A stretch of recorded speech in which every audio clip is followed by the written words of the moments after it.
The story remains the same. The people who have that you're trying to tax have the ability to get up and leave. And they may not want to get up and leave, but if you make it hard enough for them, there's a saying, money goes where it's treated best. If you continue to take money from people who worked hard to earn that money, they're going to go somewhere else. And hopefully the country doesn't tip over with everyone going to Florida and Texas. But if these people win, again, though, their concern isn't actually being able to take the revenue from the rich people. I believe it's to be able to say, we're going to get these bad rich people, we're going to give everyone else things for free so they win elections, and then what's going to happen at some point, they're going to be looking to get revenue producing earners back in the state. This is why I say, Jackie, all these states that are getting these Californians coming there or New Yorkers, watch it. They'll turn you into their state. They're doing it in Colorado. You hope they're smarter than that, but I guess not. And that, folks, is why you want to have smart friends. Otherwise, you might get filmed one day and all end up sounding like total lunatics.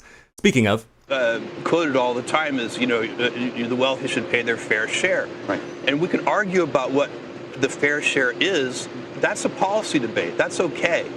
But the vilification is the thing that's just the distraction. And by the way, if you really are being honest about it, we don't have a revenue problem in this country. We already have the most progressive tax system in the world. The top 1% of taxpayers pay 40% of all the tax revenue. The bottom half pay only 3%. We have already, and I think it should be zero. I don't think it should be 3%. Right. I think it should be zero. So we'd be making it more progressive that way. We actually have a spending problem. Oh, that's funny. I actually thought it was a hoarding problem. He said it's a spending problem. So I guess it's the opposite. Even though if you're paying 40% of the taxes, that doesn't account for how much you're actually hoarding. So if you're paying 40% but hoarding 30% of the wealth, that doesn't sound very progressive. And also if you're paying 40% into a tax system that's been designed to favor the top earners at the expense of any kind of a social safety net, then that doesn't sound very... Actually, you know what? Here's someone who can explain it better. You can only make Medicare free and universal if you increase taxes. So if you are elected and make this push, would you need to increase taxes? As I've said across this campaign, I am for taxing billionaires their wealth. What about people who make less than $1 billion and less than $1 million, though, Dr. El-Sayed? What about people making less than $1 million?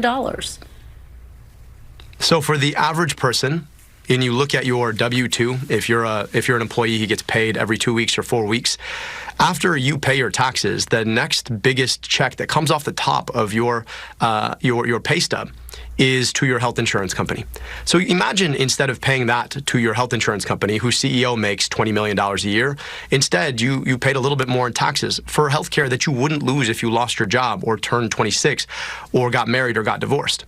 I think all of us would be a lot more interested in that kind of a system if we knew that our healthcare would be free at the point of care and would be free without having to worry about losing it in general. So there's an opportunity here, I think, to trade what we give to a big corporation who gets to decide who we get to see and who we don't for a little bit more paid into FICA. And I think that's a trade that's worth making. I think the broader public understands that that's a trade worth making, considering how many people are holding medical debt, a third of all Michigan households right now. Yeah, when you listen to those folks on Fox Business talk about how taxing the rich is going to cause them to leave, and then the places that they leave are no longer going to have the genius and the innovation bestowed upon us by our beautiful billionaires, they never mention also the working class folks' potential that is cucked every single day. They have to go into a job that they hate solely so that they can have health care. But that's because the people at Fox News are not thinking about the people. They're thinking about the money and treating it well so like it keeps hanging out with them or something. I don't know. You know what I'm itching for right now? Some historical context. The Democratic Socialists who have been nominated, two of them for positions in Congress from New York, and Democratic Socialists like Zoran Mamdani, the mayor of New York, are somehow actual socialists. And I actually don't like the name Democratic Socialist for that reason in the United States, because it blurs the line between what is essentially the government that we had under FDR and forward until Ronald Reagan. It confuses that with socialism, like we had in the USSR or communism. And that's not at all what they're saying. What they are doing is calling for a government that actually does not support state ownership of the means of production. Nobody's talking about taking over businesses except Donald Trump, who is doing so. They're talking about making sure we don't have profit-driven healthcare and that we have, utilities publicly owned so that we're able to have the resources we need to create the life that we want to have. And one of the things that I think is important to remember is when we talk about democratic socialism here, the people like Zoran Mamdani and some of the other people who have been describe themselves as democratic socialists are literally to the right of the Republicans in 1956. Who supported an upper tax bracket of 92%. All right, well, I didn't need the nightmare fuel at the end there, but other than that, I'd say what she said is absolutely correct, and that's coming from a dues-paying member of the godless heathen organization known as DSA. Now, back in the 1950s, we had a great economy, and part of the reason for that was because the government was taxing our highest earners and then hiring American workers. Now, they kind of shot themselves in the foot a little bit because they utilized what was called the GOBO program, or government-owned business operated, which allowed a certain amount of propaganda that was taking off at the time to imply that it was actually the private sector that was doing all this stuff rather than the government paying for it and making it seem like it was the private sector. But you live, you learn. Now, if you adjust for inflation,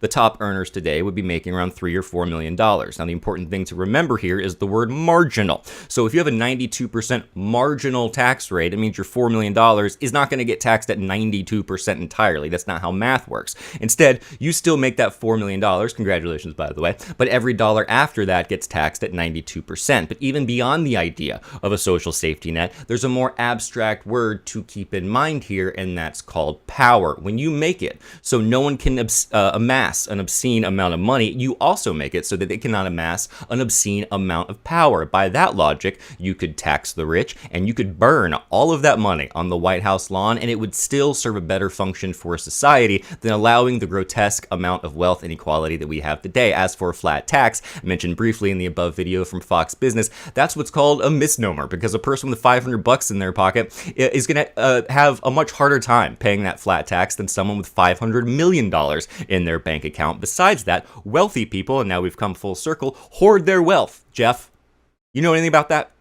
In other words, they take it out of the economy, whereas if you give the money to working class people, they use it to buy things and keep the economy going. But what am I thinking? I need to be thinking about the money. And where it's treated best, according to Fox Business. And hey, maybe that is why these billionaires always send their money to the Cayman Islands. I have heard it's really lovely there. But call me crazy, I don't believe in mass dollar deportations. I think those dollars should stay right here and be used to pay for things like schools and roads and colleges and healthcare, things that actually help Americans. As a quick example, let's look at ICE. Steven Semler, over on his Substack, recently showed that ICE is sitting on $100 billion.